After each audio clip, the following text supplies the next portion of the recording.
Hello साथियों, welcome to planet 4। आप सभी को टीम विक्रम का नमस्कार। भारत से टकराने के बाद डोनाल्ड ट्रंप की स्थिति इतनी बुरी हो चुकी है कि शायद उसने खुद भी इसकी कल्पना नहीं की थी। एक के बाद एक चौंकाने वाले खुलासे हो रहे हैं और अब अमेरिका टूटने की कगार पर दिख रहा है। चारों ओर तबाही का नजारा है और शटडाउन पहले से जारी है। लेकिन ट्रंप की हालत इस पूरी कहानी के सामने और भी भयानक हो गई है, क्योंकि जब हम पूरी कहानी सुनाएंगे तो सारे खुलासे आपके होश उड़ा देंगे। ये सब कुछ इसीलिए हुआ क्योंकि सुपर पावर भारत के सामने ट्रंप बार बार झुकता नजर आया है, बार बार मोदी जी को बधाई दे रहा है और प्रधानमंत्री मोदी को अपना बेस्ट फ्रेंड बता रहा है। और इसी के पीछे जो डर है वो अब अमेरिका को सताने लगा है। डोनाल्ड ट्रंप को यह एहसास हो गया है कि अगर वे ज्यादा समय तक भारत से तनाव झेलते रहेंगे तो अंत में उनकी बड़ी हार निश्चित है। अब अमेरिका में ऐसी तबाही की आहट है जिसकी कल्पना पिछले कई सालों से नहीं की गई होगी, और जमीन पर ही लोग भारत के पक्ष में आवाज उठा रहे हैं। ट्रंप की जमकर आलोचना हो रही है। और फिर एक और नई खबर आई है कि डोनाल्ड ट्रंप ने फिर से अपने पूर्व सुरक्षा सलाहकार जॉन बोल्टन के खिलाफ FBI कार्रवाई तेज कर दी है। वही अधिकारी जो लगातार भारत के समर्थन में बोलते रहे और ट्रंप की नीतियों की कड़ी आलोचना करते रहे। इस पर हम आगे विस्तार से चर्चा करेंगे कि अब उनके साथ क्या हो रहा है, भारत का समर्थन करने के लिए उन्हें कौन सी नई सजा दी जा रही है। और जब आप जानेंगे कि जिस तरह से ट्रंप ने भारतीयों को परेशान करने के लिए वीजा फीस बढ़ा दी थी, अब उसी पर केस दायर कर दिया गया है, तो आपको हैरानी नहीं होनी चाहिए, क्योंकि अमेरिका के अंदर कई कंपनियां एकजुट होकर ट्रंप को सबक सिखाने का मन बना चुकी हैं।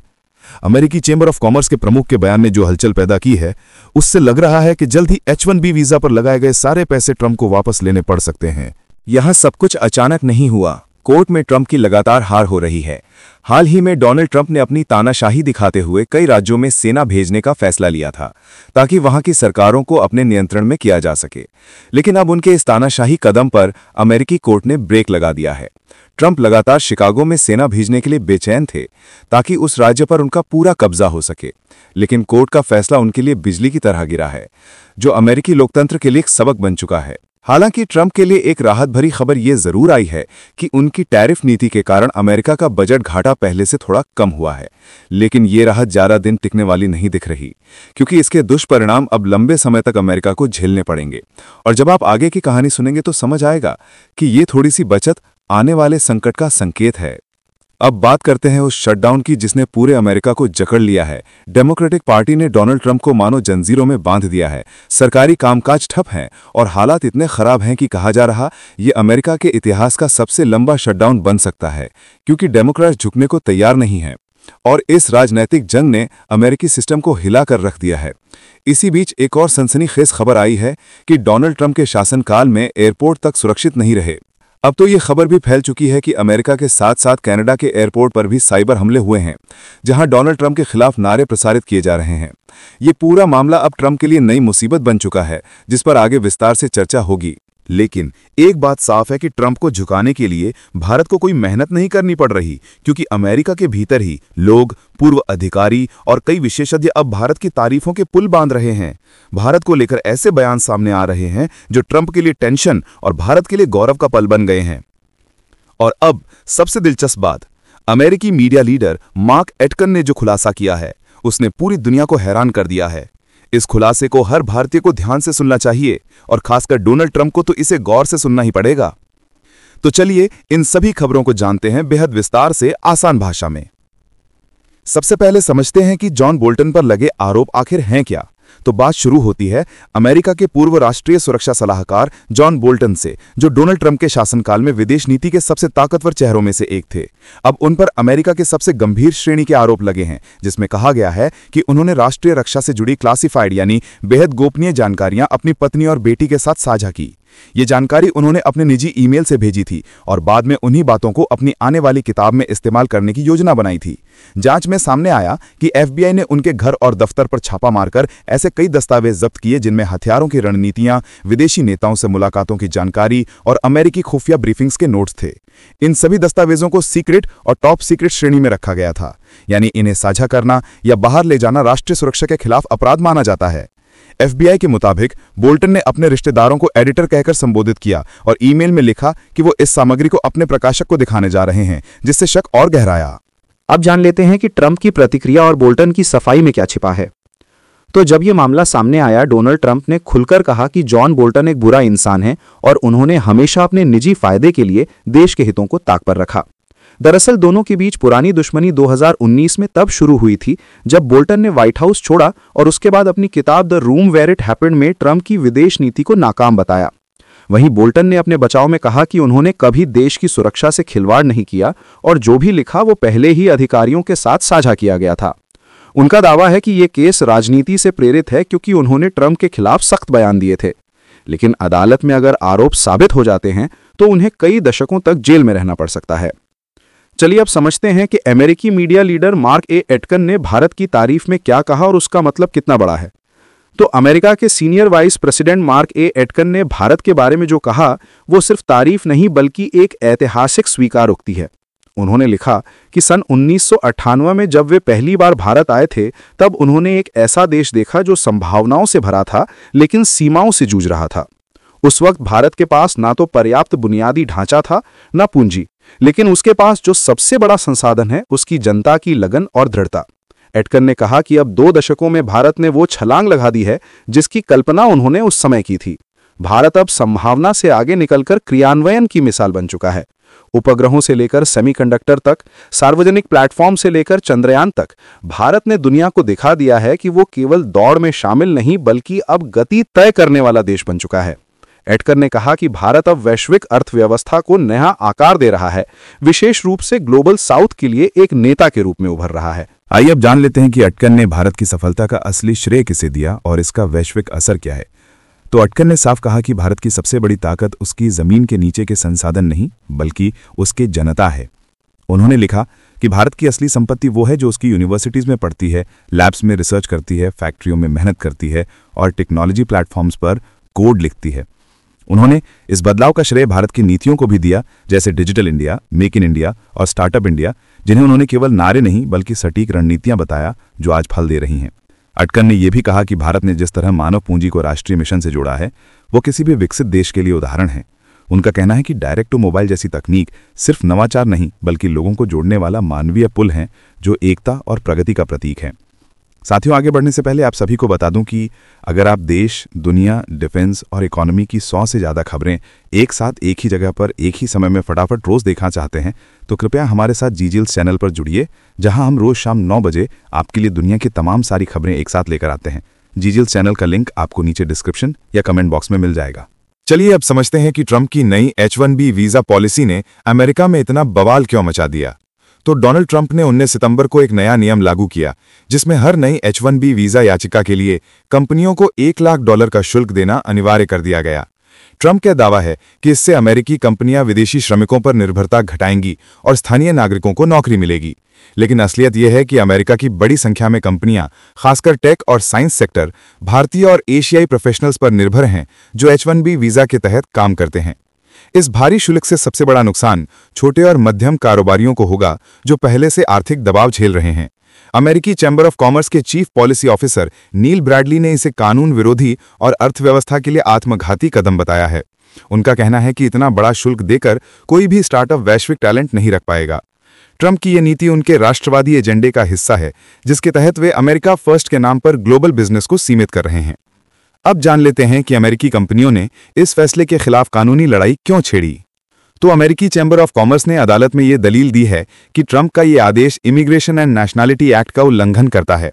उस कानून के अनुसार वीजा से जुड़ी फीस केवल प्रशासनिक खर्च को पूरा करने के लिए होनी चाहिए, न कि किसी विदेशी भर्ती को रोकने के उद्देश्य से। इस फैसले को लेकर अमेरिकी उद्योग जगत में भारी असंतोष है क्योंकि इससे देश की नवाचार और प्रतिस्पर्धा की क्षमता पर सीधा असर पड़ेगा। टेक सेक्टर, जो पहले ही कुशल अमेरिकी श्रमिकों की कमी से जूझ रहा है, अब और कमजोर हो सकता है। कंपनियों का कहना है कि यह फैसला विदेशी निवेशकों और वैज्ञानिकों को अमेरिका से दूर कर देगा, जिससे देश की आर्थिक बढ़त रुक जाएगी। ट्रंप के पहले कार्यकाल में भी चेंबर ऑफ कॉमर्स ने उनके कई निर्णयों को अदालत में चुनौती दी थी और कई बार जीत भी हासिल की थी। इसलिए इस बार भी उद्योग जगत उम्मीद कर रहा है कि अदालत ट्रंप की इस नीति को रद्द करके अमेरिका की अर्थव्यवस्था को एक और झटका लगने से बचा लेगी। आइए अब समझते हैं कि शिकागो में ट्रंप की नेशनल गार्ड तैनाती पर अदालत ने क्यों लगाई रोक। तो डोनाल्ड ट्रंप ने अमेरिका के तीसरे सबसे बड़े शहर शिकागो में सैकड़ों नेशनल गार्ड सैनिक भेजने का आदेश दिया था। उनका दावा था कि शहर में अपराध तेजी से बढ़ रहा है और इमिग्रेशन एजेंटों की सुरक्षा खतरे में है, इसलिए सेना जैसी व्यवस्था जरूरी है। लेकिन अदालत ने कहा कि ट्रंप प्रशासन ये साबित नहीं कर पाया कि इलिनॉय राज्य में किसी विद्रोह या अराजकता की स्थिति है। 3 जजों के पैनल ने स्पष्ट कहा कि राष्ट्रपति की स्थिति का पूरा सम्मान करते हुए भी अदालत को ऐसे कोई ठोस सबूत नहीं मिले जो इस सैन्य तैनाती को वैध ठहराएं। अदालत ने साफ किया कि केवल सरकार के विरोध में हो रहे प्रदर्शनों को विद्रोह नहीं माना जा सकता। ट्रंप की इस कोशिश को अदालत ने संघीय सत्ता के दुरुपयोग के रूप में देखा और निचली अदालत के फैसले पर मुहर लगा दी। इसका मतलब ये हुआ कि अब शिकागो में नेशनल गार्ड की तैनाती पूरी तरह से रोकी जा चुकी है और राष्ट्रपति के आदेश का कोई प्रभाव नहीं रहेगा। अब जान लेते हैं कि इस फैसले का असर अमेरिका की राजनीति और ट्रंप की छवि पर कैसे पड़ा। तो अदालत का यह फैसला सिर्फ कानूनी झटका नहीं बल्कि राजनीतिक संदेश भी है कि राष्ट्रपति कानून से ऊपर नहीं है। इलिनॉय और शिकागो प्रशासन ने इस कदम को संघीय हस्तक्षेप बताया था, क्योंकि स्थानीय सरकार की अनुमति के बिना सेना भेजना राज्यों के अधिकारों पर हमला है। ओरेगन और कैलिफोर्निया जैसे अन्य राज्यों ने भी पहले ट्रंप की इसी नीति को चुनौती दी थी जब उन्होंने नेशनल गार्ड को घरेलू प्रदर्शनों को नियंत्रित करने के लिए भेजा था। अदालतों ने बार बार ट्रंप प्रशासन को चेताया है कि आंतरिक कानून व्यवस्था राज्यों का विषय है, न कि व्हाइट हाउस का। इस फैसले के बाद डेमोक्रेटिक खेमे में ट्रंप विरोधी स्वर और तेज हो गए हैं। वहीं रिपब्लिकन नेता इसे राष्ट्रपति के अधिकारों पर हमला बता रहे हैं। लेकिन असल में इस आदेश ने यह साबित कर दिया है कि अमेरिकी लोकतंत्र में न्यायपालिका अब भी स्वतंत्र और शक्तिशाली है, जो सत्ता के सबसे ऊंचे पद पर बैठे व्यक्ति को भी संविधान की सीमाओं में रहने की याद दिला सकती है। आगे बढ़ते हुए अब समझते हैं कि ट्रंप की टैरिफ नीति से अमेरिका का बजट घाटा कैसे घटा। तो डोनाल्ड ट्रंप की सरकार ने जो टैरिफ नीति लागू की उसने अमेरिकी अर्थव्यवस्था को एक नई दिशा दी। ट्रेजरी विभाग की रिपोर्ट के अनुसार वित्त वर्ष 2025 में अमेरिकी बजट घाटा घटकर $1.775 ट्रिलियन रह गया, जबकि पिछले वर्ष ये $1.817 ट्रिलियन था। इसका मतलब यह हुआ कि सरकार ने खर्च कम किए बिना ही घाटा घटाने में सफलता पाई। असल में ट्रंप ने कई देशों पर नए टैरिफ यानी आयात शुल्क लगाए, जिससे सरकार को सीमा शुल्क से $118 बिलियन की अतिरिक्त आमदनी हुई। केवल सितंबर महीने में ही रिकॉर्ड $29.7 बिलियन की कस्टम रसीद हुई, जो अब तक का उच्चतम स्तर है। कुल मिलाकर सरकार की कमाई $5.235 ट्रिलियन तक पहुंच गई, जो पिछले साल की तुलना में 6% अधिक थी। यही अतिरिक्त आय अमेरिकी बजट के लिए ऑक्सीजन साबित हुई। इस वजह से 2 वर्षों में पहली बार घाटा घटा, जबकि कोविड राहत योजनाओं के बाद यह लगातार बढ़ रहा था। अब जान लेते हैं कि शिक्षा पर बाहरी कटौती और सामाजिक योजनाओं के खर्च ने क्या तस्वीर बनाई। तो ट्रंप प्रशासन ने घाटा घटाने के लिए सबसे बड़ा प्रहार शिक्षा क्षेत्र पर किया। शिक्षा विभाग का बजट $233 बिलियन घटाकर केवल $35 बिलियन रह गया, जो पिछले साल की तुलना में 87% की कटौती है। इस कटौती का असर इतना बड़ा था कि सितंबर महीने में सरकार को $198 बिलियन का सरप्लस मिला। लेकिन यह संतुलन दिखने में जितना अच्छा है, हकीकत में उतना ही खतरनाक भी है, क्योंकि इसी दौरान सोशल सिक्योरिटी और हेल्थ केयर पर सरकार का खर्च रिकॉर्ड स्तर पर पहुंच गया। सोशल सिक्योरिटी के लिए $1.647 ट्रिलियन और ब्याज भुगतान के लिए $1.216 ट्रिलियन खर्च किए गए, जो अब तक के सबसे बड़े आंकड़े हैं। यानी घाटा घटने के पीछे की सच्चाई यह है कि सरकार ने जनता की बुनियादी जरूरतों को नजरअंदाज करके आर्थिक आंकड़ों को सुंदर दिखाने की कोशिश की। ये ट्रंप की राजनीतिक चाल थी, जो अल्पकालिक राहत तो दे रही है, लेकिन दीर्घकाल में अमेरिकी अर्थव्यवस्था को असंतुलन की ओर ले जा रही है। चलिए अब समझते हैं कि अमेरिका में सरकार के शटडाउन की असली वजह क्या है और माइक जॉनसन ने ऐसा बयान क्यों दिया। तो अमेरिका में इस वक्त जो राजनीतिक संकट पैदा हुआ है, उसके जड़ ओबामा केयर सब्सिडी को लेकर चल रही जंग में है। रिपब्लिकन स्पीकर माइक जॉनसन ने कहा है कि जब तक डेमोक्रेट्स अपनी स्वास्थ्य नीति की मांगों को पीछे नहीं हटाते, तब तक वो कोई बातचीत नहीं करेंगे। ये बयान ऐसे समय आया है जब अमेरिका की सरकारी मशीनरी लगभग बंद हो चुकी है। संग्रहालय, सरकारी कार्यालय और कई हवाई सेवाएं ठप हैं। हजारों सरकारी कर्मचारियों को नौकरी से निकाल दिया गया है, जिससे न केवल अर्थव्यवस्था प्रभावित हो रही है, बल्कि आम जनता का जीवन भी अस्त व्यस्त हो गया है। आलोचकों का आरोप है कि डोनाल्ड ट्रंप प्रशासन जानबूझकर सरकारी ढांचे को छोटा करने की कोशिश कर रहा है, ताकि अपनी आर्थिक नीतियों को लागू करने में उसे कोई बाधा न मिले। उपराष्ट्रपति जेडी वेंस ने स्थिति को दर्दनाक कहा है, वहीं यूनियनों ने अदालत में शिकायत दर्ज की है। जॉनसन ने इस दौरान राष्ट्रपति ट्रंप का आभार जताया कि उन्होंने सेना और कोस्ट गार्ड के वेतन जारी रखे, लेकिन उन्होंने ये भी स्वीकार किया कि कांग्रेस गहरे विभाजन में फंस चुकी है और इस गतिरोध का अंत अभी दूर है। अब सुनिए कि यह गतिरोध अमेरिका के नागरिकों और अर्थव्यवस्था पर कितना गहरा असर डाल रहा है। तो इस शटडाउन की सबसे बड़ी चोट शिक्षा और स्वास्थ्य सेवाओं पर पड़ रही है। डेमोक्रेट्स चाहते हैं कि ओबामा केयर के तहत करोड़ों अमेरिकियों को मिलने वाली सब्सिडी जारी रहे, ताकि स्वास्थ्य बीमा महंगा ना हो। रिपब्लिकन इसे फिलहाल रोकने के पक्ष में है और कह रहे हैं कि इसे बाद में सुलझाया जा सकता है। लेकिन अगर कांग्रेस ने नवंबर की पहली तारीख तक कोई कदम नहीं उठाया, तो लाखों अमेरिकी लोगों के प्रीमियम आसमान छू जाएंगे।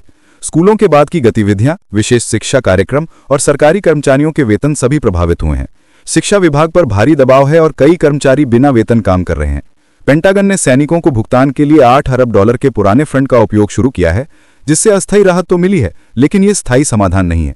रिपब्लिकन पार्टी खुद इस डर में है कि कहीं 2017 की तरह ओबामा केयर को खत्म करने की नाकाम कोशिश दोहराई न जाए। जॉनसन ने माना कि अब इस कानून की जड़ें इतनी गहरी हो चुकी हैं कि इसे पूरी तरह हटाना असंभव है।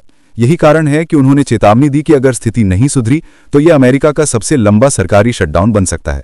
आइए अब समझते हैं कि अमेरिका और कनाडा के एयरपोर्ट्स पर साइबर हमला कैसे हुआ और इसके पीछे क्या चाल थी। तो ये हमला पूरी तरह से योजनाबद्ध और समन्वित था। एक ही दिन में 4 एयरपोर्ट्स के पब्लिक एड्रेस सिस्टम को हैक कर लिया गया, जिनमें कनाडा के ब्रिटिश कोलंबिया, ओंटारियो और अमेरिका के पेंसिल्वेनिया के एयरपोर्ट शामिल थे। किलोना इंटरनेशनल एयरपोर्ट पर तो हैकर्स ने विज्ञापन सर्वर के जरिए सिस्टम को कब्जे में ले लिया और वहां से प्रो हमास और एंटी ट्रंप संदेश प्रसारित कर दिए। इसी तरह विक्टोरिया एयरपोर्ट में विदेशी भाषा में संगीत और संदेश चलाए गए, जिससे यात्रियों में अफरा तफरी मच गई। अधिकारियों ने तुरंत सिस्टम को बंद करके आंतरिक नेटवर्क पर शिफ्ट किया ताकि नियंत्रण वापस पाया जा सके। कनाडा की साइबर सुरक्षा एजेंसी और RCMP ने जांच शुरू की है और ये देखने की कोशिश की जा रही है कि हैकर्स ने किस सॉफ्टवेयर की कमजोरियों का फायदा उठाया। यह हमला सिर्फ एक तकनीकी घटना नहीं थी, बल्कि एक राजनीतिक प्रदर्शन था, जिसमें फिलिस्तीन के समर्थन और ट्रंप व नेतन्याहू के विरोध के नारे लगातार बजते रहे। यह भी संकेत मिला कि इस हमले के पीछे साइबर इस्लाम नाम का टर्किश हैकर समूह सक्रिय था, जिसने खुद अपने संदेश में अपनी पहचान छोड़ी। अब जान लेते हैं कि अमेरिका और कनाडा की सरकारों ने इस साइबर हमले पर कैसी प्रतिक्रिया दी और इसका असर क्या पड़ा। तो जब अमेरिका के हैरिसबर्ग इंटरनेशनल एयरपोर्ट पर स्पीकर सिस्टम से फ्री फ्री फिलिस्तीन और ट्रंप व नेतन्याहू के खिलाफ अभद्र शब्द गूंजने लगे, तो यात्रियों में दहशत फैल गई। अमेरिकी परिवहन सचिव शॉन डफी ने तुरंत बयान जारी कर बताया कि ये एक गंभीर साइबर सेंध है और इसकी जांच संघीय स्तर पर शुरू कर दी गई है। दूसरी ओर विंडसर एयरपोर्ट पर तो फ्लाइट सूचना स्क्रीन तक हैक कर दी गई और यात्रियों को भ्रामक तस्वीरें दिखने लगीं। कुछ ही मिनटों में तकनीकी टीम ने क्लाउड आधारित सॉफ्टवेयर की कमियां खोजकर सिस्टम को बहाल किया, पर यह स्पष्ट हो गया कि हमला केवल शरारत नहीं बल्कि संदेश देने की साजिश थी। चारों एयरपोर्ट्स पर सुरक्षा बढ़ा दी गई है और अमेरिका इसे एक बड़े साइबर टेररिज्म नेटवर्क से जोड़कर देख रहा है। इस पूरे घटनाक्रम ने दिखा दिया कि अब जंग बंदूकों से नहीं बल्कि माइक्रोचिप्स और सर्वर के जरिए भी लड़ी जा रही है। इस वीडियो में फिलहाल इतना ही। जल्द मिलते हैं एक और नई अपडेट के साथ। जाने से पहले वीडियो को लाइक करके चैनल को सब्सक्राइब कर लें। धन्यवाद।